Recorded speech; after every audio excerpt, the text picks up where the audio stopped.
Yeah.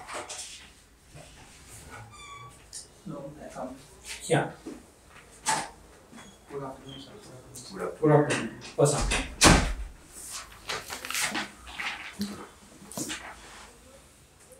कुठून आलात बरं तुम्ही? सर मी मूळचा नगरचा, पण माझं शालेय शिक्षण आणि विद्यार्थी महाविद्यालयीन शिक्षण पुण्यामध्ये झालं. ओके. सध्या अहमदनगरच्या नामांतराचा प्रस्ताव जो तो पारित झालेला आहे बघा. हो. अहिल्यादेवी होळकरांच्या प्रशासनाबद्दल 5 वाक्यात माहिती सांगा बरं. अहिल्यादेवी होळकरांचं जेव्हा पतीचं निधन झालं, त्यानंतर त्यांच्या सासऱ्यांचं देखील निधन झालं, त्यानंतर त्यांच्यावर खरी जबाबदारी आली. त्या प्रशासनामध्ये असताना त्यांनी एका विद्यापीठाची स्थापना केली होती. त्यानंतर तसेच तेच असताना त्यांनी टेक्स्टाईल इंडस्ट्रीसाठी, की वस्त्रोद्योगासाठी त्यांनी एका इंडस्ट्रीची स्थापना केली होती. त्यानंतर प्रशासनामध्ये असताना त्यांनी त्या महिलांसाठी म्हणा किंवा गोरगरिबांसाठी म्हणा काही उपाययोजना करता येतील यासाठी सुद्धा त्यांनी प्रयत्न केले. बरं. विधानसभेचा निकाल लागलेला आहे बघा आता, बरोबर? सो स्पष्ट बहुमत पण आहे आता, पण अजून सुद्धा मुख्यमंत्री पदाचा चेहरा समोर आलेला नाहीये. आता तुमच्या समोर 3 नेते आहेत बघा. एक देवेंद्रजी फडणवीस, दुसरे जे आहेत आता एकनाथजी शिंदे आणि तिसरे अजितजी पवार. तुमच्यामध्ये कुणाला महाराष्ट्राचं मुख्यमंत्रीपद दिलं पाहिजे बरं? सर हे तिन्ही नेते त्यांच्या क्षेत्रामध्ये म्हणजे पॉलिटिक्समध्ये एकदम उच्च दर्जाचे नेते आहेत. त्यांच्या पार्टीला त्यांना सपोर्ट आहे. पण मला असं वाटतं की हा निर्णय त्यांच्या पार्लमेंटरी बोर्डने आणि त्या सर्व आमदारांनी मिळून घ्यावा. बरं, ठीक आहे. मला एक गोष्ट सांगा,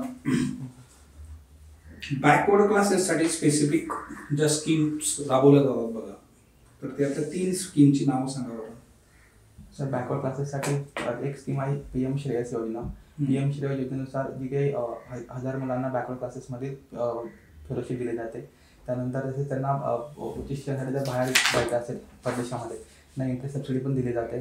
दुसरी योजना म्हणजे त्यांच्यासाठी PM आवास योजना आहे. त्यामध्ये स्पेशल प्रोव्हिजन म्हणून OBCसाठी 10 लाख घरं बांधून दिली जातात, जी की राज्य शासन त्यामध्ये स्पॉन्सर करते. तिसरी योजना OBC म्हणजे नेमकं काय बरं? अदर बॅकवर्ड क्लास, याचा अर्थ नेमका काय? शेड्यूल कास्ट आणि शेड्यूल ट्राईब यांच्या व्यतिरिक्त मागास असलेले आणि दुर्बल घटक म्हणजे OBC. तुम्ही पुण्यामध्ये राहता, आता तुम्ही उल्लेख केला बरोबर. तुम्ही सध्या इथे राहता. मला सांगा, पुण्यामध्ये तरुणांमध्ये ड्रग्स घेण्याचं प्रमाण वाढल्याच्या बऱ्याचशा न्यूज मधल्या काळात होत्या, व्हिडिओज होते समोर आलेले. काय कारण आहेत बरं याची?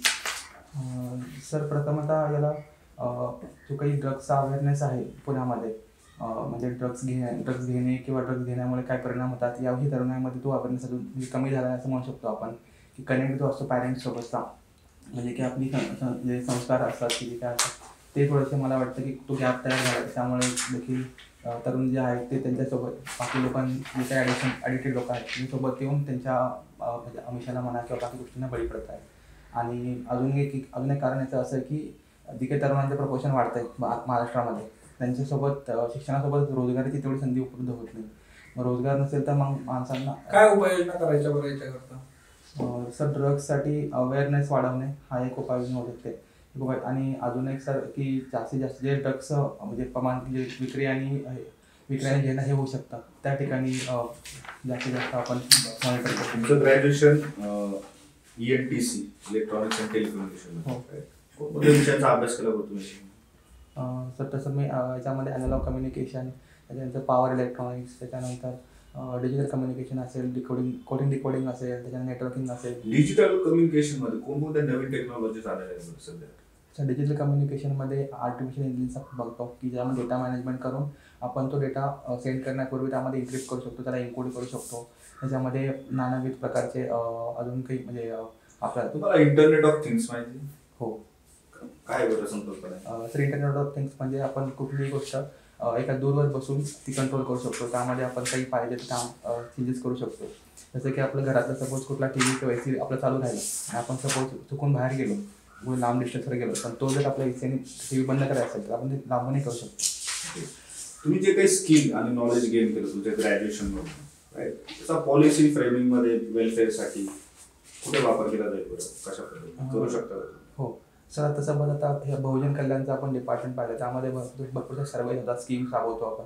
सीफ्रेंच सर्वे राबवताना जर आपण त्यामध्ये डेटा मॅनेजमेंटच्या टेक्निक्स वापरल्या, डेटा आपण जो काही डेटा गोळा करतोय तो घेताना जर आपण त्याच्यामध्ये अशी काही सिस्टीम बसवली की जेणेकरून जो डेटा येतोय त्या डेटाला आपण बऱ्यापैकी एक स्ट्रीमलाईन केलं की प्रत्येक लाभार्थ्यापर्यंत ही स्कीम कशी पोहोचते, त्याला किती फायदा होतोय, ह्या गोष्टी जर आपण डेटा मॉनिटर केला तर मग माझ्या मते तो त्यामध्ये आपण बघतो की बऱ्याच वेळेचे बघा जे बेनिफिशियरीज असतात ते फेक डॉक्युमेंट्स असतील, त्याच्यामधून ते जे आहे तयार होतात. त्याला काय सोल्युशन असेल? सर फेक डॉक्युमेंट्ससाठी आपल्याला जे डॉक्युमेंट जी संस्था इश्यू करते त्या संस्थेने इश्यू करताना त्यामध्ये एक काही असं QR कोड असेल किंवा कुठले असं एक आपण म्हणतो ना इनोव्हेटिव्ह काहीतरी असं एक कोडिंगचं काहीतरी असेल तर त्या गोष्टीला आपण तर त्यामध्ये इन्क्रिप्ट केलं प्रत्येक सर्टिफिकेटसोबत. तर आपण जेव्हा तुम्ही सर्टिफिकेट इश्यू केले कुठेही चेक करताना.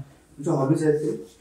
हो सर, मी लॉन टेनिस खेळणे आणि मेडिटेशन प्रॅक्टिस करणे, माइंडफुल मेडिटेशन. कोणत्या टाईपचं मेडिटेशन प्रॅक्टिस करतो? Sir mindful meditation. Mindful meditation. हो सर, ज्यामध्ये आपण सर्व सराउंडिंग सोबत अवेअर असतो. त्यामध्ये म्हणजे बऱ्याच प्रकारचे मेडिटेशन असतात, त्यामध्ये काही आपण कसं डिफाईन कराल बरं तुम्ही माइंड म्हणजे? सर मन ही आपली स्थिती आहे मनाची, म्हणजे बुद्धीची एक स्थिती आहे. त्या स्थितीमध्ये आपण स्वतःसोबत म्हणा किंवा काही अशा विश्वात आपण जातो आपल्या बुद्धीच्या की ज्यामध्ये आपण बऱ्याच वेळेस असे शब्द चर्चेत असतात बघा की सबकॉन्शियस माइंड. बरोबर, काय अर्थ होतो या शब्दात? सबकॉन्शियस माइंड आपलं नेहमी जागृत असतं. म्हणजे आपण झोपेत जरी असेल तरी आपलं सबकॉन्शियस माइंड जागृत असतं, ज्यातून आपण स्वप्न पाहतो. सबकॉन्शियस माइंड म्हणजे आपल्या बॅक ऑफ द माइंड काही गोष्टी चालू असतात नेहमीच बुद्धीमध्ये, त्या बुद्धीच्या अनुषंगाने म्हणजे काही निर्णय घेतात. सायंटिफिकली प्रूव्हन आहे का बरं माइंड आणि subconscious mind? Sir scientifically proven असं म्हणता येणार नाही, कारण तो विचार आहे आपल्या मनात. मन म्हणजे आपला विचारच आहे ॲक्च्युली. तर मग विचार आहे तो. सायंटिस्ट पण असं सांगतात की हा तुमच्या मनाचा विचार आहे, तुमच्या मनाची एक धारणा आहे ती. म्हणजे असं काही त्याच्यामध्ये कुठला आपला अवयव कुठला असं हे नाही आहे. ओके. सोशल मीडियाचा वापर करतो तुम्ही? सर कमीच करतो. मी लिंक्डइनवर आहे प्रोफेशनल नेटवर्किंगसाठी आणि व्हॉट्सअप आणि टेलिग्राम प्रिपरेशनसाठी. ओके. चालेल, येऊ शकता तुम्ही. Best of luck. Thank you sir.